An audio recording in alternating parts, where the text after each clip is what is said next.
Llegó la hora de conocer las informaciones más destacadas del continente americano. Acompáñennos a recorrer y analizar lo que nos une, nos preocupa y nos enorgullece como hispanoamericanos. Bienvenidos a Américas Noticia con Vladimir Kislinger.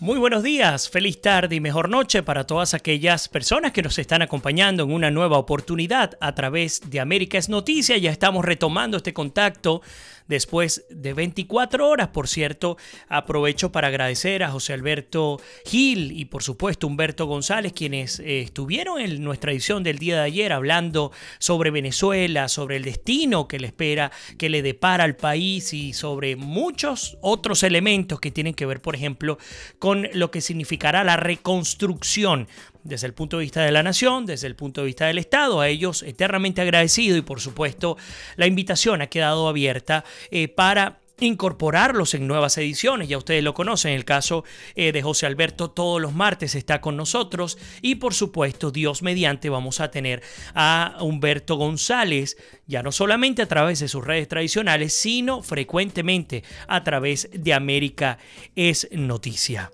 Las últimas 24 horas en Américas Noticia. Bien, y pues nos vamos muy rápidamente al tema informativo por dos razones fundamentales. Lo primero es que muchas cosas han sucedido en las últimas 24 horas, algunas que aplaudimos, por supuesto, y otras que nos dan mucho dolor. Hablando, por ejemplo, sobre lo que ha ocurrido en Venezuela, pues en la madrugada, en la mañana de este día, en la cual pues se ha vivido una nueva masacre en una cárcel de Carabobo tras un motín.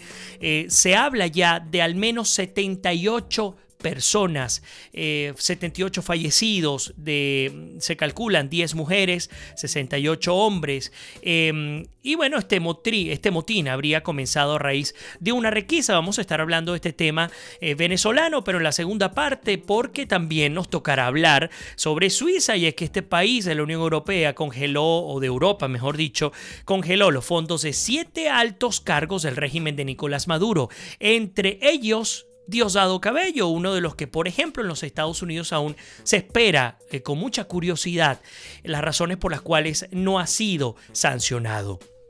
Pero bueno, justamente hablando de Estados Unidos, antes de entrar a Venezuela, y ya les voy a dar la bienvenida a todos los que nos acompañan. Por cierto, un honor tenerles en casa, porque pues durante esta semana casi todos los programas han tomado libre la semana, celebrando pues la Semana Santa, la Semana Mayor, y sé pues que cada quien está dentro de lo que cabe buscando su espacio de esparcimiento, de poder compartir con sus familias, etc. Pero bueno, vámonos a Estados Unidos, y es que pues Trump vuelve a embestir a los inmigrantes en general. ¿Por qué digo a los inmigrantes en general? Porque hasta hace apenas unos meses atrás, el enfoque fundamental estaba colocado sobre aquellos que no contaban con papeles, los sin papeles o los indocumentados. Luego esto cambió de color cuando se dio por terminado el Tratado de Protección Temporal para dos países, entre ellos El Salvador y Haití. Y por supuesto, en el marco de esta terminación del tratado, pues también lo que ha significado el tema de DACA, se calcula al menos 1.8 millones de jóvenes que perderían este beneficio. Aún no está resuelto el tema migratorio, el tema legal para este grupo de jóvenes, pero pues Trump sigue enfocado en, si se quiere de alguna manera, depurar a los inmigrantes que residan en los Estados Unidos, ahora legalmente. Fíjense que poco a poco se ha ido escalando y me encantaría conocer su opinión, escalando la postura oficial. A ver, aquellos que tienen Green Card, por ejemplo, que no es otra cosa que la residencia, bien sea a través de asilos, bien sea a través de permisos de trabajo o certificaciones laborales, bien sea a través de visas de habilidades especiales, religiosas, deportivas, etc., y que no cuenten aún con la ciudadanía. Recordemos que en los Estados Unidos, una vez que uno obtiene la residencia permanente, pues debe esperar 5 años para poder aplicar a la ciudadanía. Sin embargo, si bien es cierto, todo inmigrante en principio debe tener las condiciones para poderse mantener, para no ser una carga a la sociedad, sino más bien para, de manera propositiva, aportar, pues la realidad es que hay una nueva propuesta que pone en peligro prácticamente a todos los inmigrantes que tengamos, y me incluyo, un estatus legal en los Estados Unidos, pero que aún no contemos con la ciudadanía. Y les voy a explicar en qué consiste. Hay un peligro de propuesta, y esto es parte de lo que nos ha preparado nuestra querida productora María Eugenia Hernández a través de La Opinión, el medio La Opinión. Y fíjense que Donald Trump quiere penalizar a los que reciban ayuda, asistencia de cualquier tipo dentro de los Estados Unidos. Y les explico en qué consiste esto. Por ejemplo, casi cualquier forma de bienestar que reciba un inmigrante, por ejemplo, ayuda para completar alimentos para sus hijos, algún tipo de subsidio, por ejemplo el V-Pre-K, que no es otra cosa que una asistencia de las 8 horas de la jornada en un cuidado de niños, 3 horas son pagadas para aquellos que lo soliciten, pagadas por el Estado norteamericano. Esa ayuda estaría allí. La ayuda, por ejemplo, cuando vienen huracanes acá en la Florida, siendo zona de desastre, pues las autoridades contaban con recursos para apoyar monetariamente a los ciudadanos que se hubiesen visto afectados. Bueno, esto también entraría en este tipo de ayuda, pero no solamente termina allí. Por ejemplo, cualquier beneficio público, incluyendo algún tipo de subsidio, deducciones fiscales. Tradicionalmente, cuando uno declara sus impuestos todos los años, hay que declarar impuestos en los Estados Unidos, absolutamente toda persona que cuente con un estatus legal, ese individuo debe colocar sus cargas familiares, sus gastos de traslado al trabajo y gastos relativos, por ejemplo, a su profesión. Bueno, pues resulta que aquellos créditos que tienen que ver, por ejemplo, con deducción de seguro médico, que por cierto, el día de mañana vamos a tener a Carlos Celta, experto en seguros médicos en los Estados Unidos y seguros de vida. Tendremos la oportunidad de preguntarle, por supuesto, sobre este tema. Pues aquellas personas que reciban algún tipo de deducción fiscal, en este sentido, por ejemplo, la deducción por el seguro médico, podrían, y aquí vienen las consecuencias, podrían ver afectada su posibilidad de obtener la ciudadanía, incluso su residencia legal estadounidense. Es decir, si se supone que la residencia se va renovando cada cierto tiempo, por ejemplo, en mi caso, cada 2 años tengo que renovarla. Bueno, cuando me toque renovarla, podría, bajo este esquema que ha propuesto Donald Trump, todavía no es un hecho, pero es una propuesta concreta, pues podría correr el riesgo de perder el estatus legal en los Estados Unidos y tener que abandonar. Y doy mi ejemplo para ilustrar lo que pueden vivir todos los, en nuestro caso los hispanos, que tenemos un estatus concreto legal dentro de los Estados Unidos y que de una u otra forma, porque además ha sido la regla, aportando a la economía en términos de impuestos también, pero gozando de los beneficios que cuenta cualquier individuo que esté legalmente dentro del país, pues podríamos también entrar en esta clasificación que de alguna manera nos haría mover el piso. Fíjense que el fin, según esta nota de laopinión.com, es limpiar, es disminuir el número de extranjeros que residen en los Estados Unidos y además un enfoque que ya lo conocemos, que lo hemos hablado en múltiples oportunidades, que tiene que ver con la migración con mérito. Es decir, se asume que aquellos inmigrantes que lleguen a los Estados Unidos deben tener la capacidad para sostenerse y no ser una carga para el país. Esto suena lógico, siempre y cuando, digamos, desde el punto de vista legal, A ver cómo explico. Si se supone que todos declaramos de una misma manera y esa declaración pues goza también de unos beneficios que aplican para todos los que hacen vida económica en el país, pues debería ser exactamente igual para todos los individuos. ¿A dónde quiero llegar? A donde quiero llegar es que, pues en efecto, no es como pasa en Canadá. Es decir, se supone que tú tienes que tener unas condiciones concretas para poder emigrar, para poder obtener tu visa canadiense. Eso lo entendemos perfectamente, que cada país pues tenga su orientación. Sin embargo, insistimos en el peligro de irse la mano, de llegar más allá de donde uno debería llegar. ¿Por qué? Porque terminamos criminalizando a la inmigración. Cuando se generaliza, entendemos, y es cierto y hay que investigar, que hay individuos que se aprovechan de la bondad del sistema para obtener beneficios que no deberían tener. Sin embargo, pues eso de ninguna manera debe significar que absolutamente todos los que sean inmigrantes en los Estados Unidos sean automáticamente susceptibles a quedar sin su estatus legal, pues con el solo hecho de, por ejemplo, haber colocado sus cargas familiares, sus cargas en términos de seguro médico, etc. Así que, insisto, seguramente mañana tendremos la oportunidad de conversar con Carlos Celta, experto en seguros acá en los Estados Unidos, y abordar esta pregunta que particularmente nos llena de más preguntas, más dudas, por supuesto, más incertidumbre que de respuestas.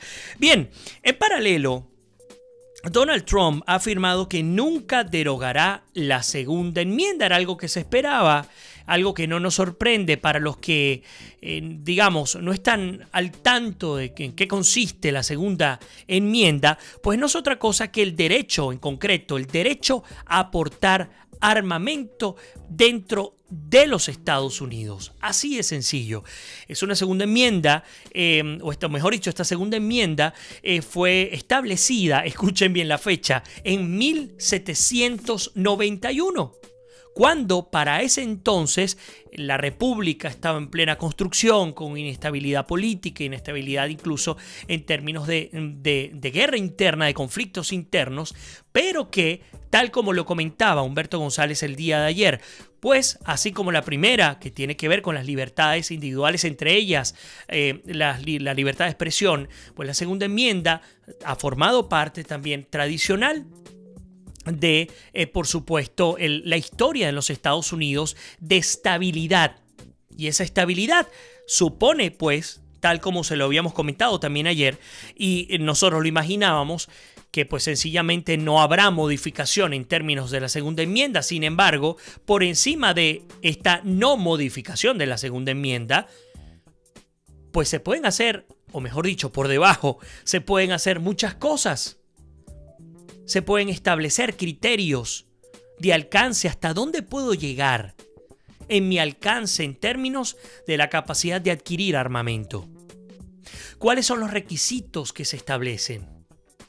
¿Cómo puedo determinar quién puede ser habilitado para portar arma y quién no? Es decir, hay una deuda de la administración de los Estados Unidos, no de la administración de Trump. Esta es una deuda histórica en los Estados Unidos que debe ser saldada lo antes posible y que, a diferencia de lo que se ha vivido en otros ataques, en los que, lamentándolo mucho, inocentes han perdido la vida, en este caso de la escuela de Parkland, en la que murieron 17 personas, 14 estudiantes, 3 docentes, 3 profesores, pues los jóvenes se han organizado para salir. Ya lo vimos el fin de semana. 800 ciudades. Solo en Washington, D.C. participaron aproximadamente 1 millón de personas, pidiendo no otra cosa que el control estricto del armamento. No es posible que cualquier individuo promedio pueda tener en su casa, en el closet de su casa, un armamento de guerra del más sofisticado, incluso más sofisticado del que puede tener cualquier país promedio. en nuestra América Latina. Pero bueno, voy a incorporar los comentarios. Por ahí Leopoldo Ríos nos dice justamente, ¿qué tipo de armamento puedo adquirir? Una pregunta además sumamente útil porque tiene que ver con los alcances. Es decir, no es que no tengamos la posibilidad de contar con armamento, de adquirir, de poder tener acceso al armamento. Sin embargo, aunque puedas tener acceso a armas de fuego, que sea legal, pues ¿hasta dónde puedes llegar? Había una comparación con 1792 o 91, ya perdí la fecha, que se las comenté hace solo minutos, en la cual hablaban, por ejemplo, de la capacidad de fuego de aquellos que adquirían el armamento. Si mal no recuerdo, no pasaba de 3 a 5 balas, no sé, por minuto, por decir algo.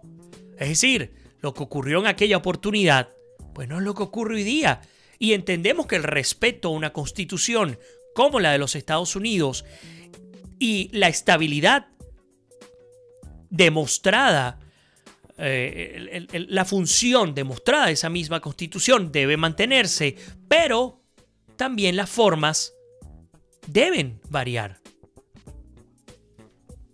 Bien, Elena Madán, a quien le doy la bienvenida, también dice, con tantos problemas mucho más serios que tiene Donald Trump dentro y fuera del país, insistir en continuar en su empeño de perseguir a los inmigrantes es realmente enfermizo.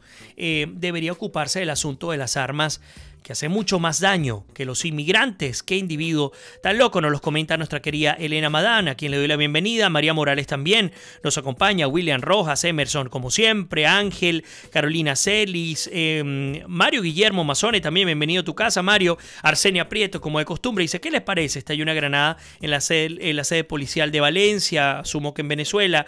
Ya lo vamos a revisar. Bueno, sí, a lo que te refieres, Arseni, lo vamos a hablar en la segunda parte del programa, tiene que ver con esta masacre en una cárcel en Carabobo. Tras un motín hay al menos 78 fallecidos y es mucho más que una granada lo que generó, digamos, este saldo tan lamentable. A ver, fíjense que Leopoldo Ríos, que esperamos tenerte, Leopoldo, pronto acá en el programa, nos dice, exactamente, no es posible poder tener armas de asalto y de guerra por el hecho de que la segunda enmienda dice que puedo tener armas. Hay que determinar cuál es o cuál era el espíritu de la ley en 1791, parte de lo que hemos venido comentando. Mi queridísima colega y gran amiga Claudia Orduño también nos acompaña desde Sonora, México. Un abrazo para ti. José Silva dijo, esto último se publicó por un dedo accidental. Ya vi lo que colocaste. Nos saluda, como siempre, José Silva desde Montreal. Raquel desde Australia. Luis Quirós nos saluda y dice, para reconstruir el país primero tenemos que salir de Maduro, parte de lo que habíamos hablado. Berta María Araujo también, como siempre. Judy Carmona desde Holanda.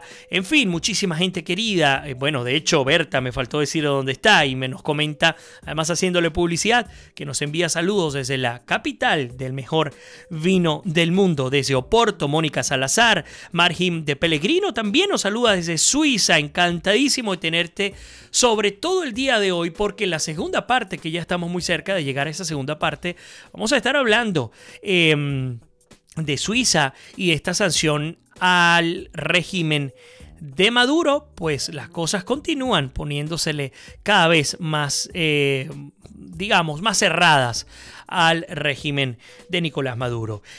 A ver, continúo por acá. José Luis Barrera, Houston, presente, qué bueno, bienvenido. Silenia Schaffer también dice, saludo, me encanta tu programa, qué pena que no pueda verlo siempre en vivo, pero no importa, lo importante, Silenia, es que puedas estar con nosotros compartiendo, así sean diferidos, así que bienvenida, un honor tenerte en casa.